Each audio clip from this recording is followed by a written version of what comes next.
এখন যে বন্দরটা, যে টার্মিনালটা লাভ করে সেইটার উপরে আপনাদের নজর পড়েছে।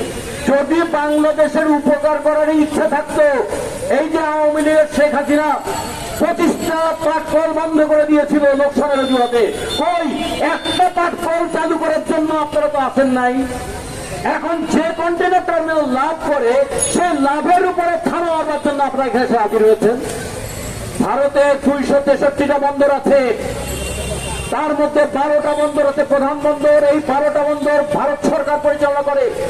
এই 12 বন্দর দিয়ে ভারতের আমদানি রপ্তানির 85% তারা আমদানি রপ্তানি করে। ভারত একবারও বলে না যে তার এই সরকারি বন্দরগুলোকে কোন বিদেশি কোম্পানির কাছে ইজারা দেবে। শ্রীলঙ্কায় 8টা বন্দর, 8টা বন্দরের মধ্যে একটা বন্দরকে বিদেশি কোম্পানিকে দেওয়ার ফলে শ্রীলঙ্কায় যে ভয়াবহ অর্থনৈতিক ধস হয়েছিল সেটা আমরা জানি। পাকিস্তানের 3টা সমুদ্র বন্দর পরিচালনা করে কে? পরিচালনা করে পাকিস্তান সরকার। তাহলে আবার বেশি দূরে যাওয়ার দরকার নাই। আমি যদি বাংলাদেশের পাশে ভারত, শ্রীলঙ্কা, পাকিস্তান দেখি, তারা যদি তাদের রাষ্ট্রের নিয়ন্ত্রণে রেখে বন্দর পরিচালনা করে, আমাদের একমাত্র সমুদ্র বন্দর। এবং আমাদের বাংলাদেশে সবাই বলে 4টা বন্দর।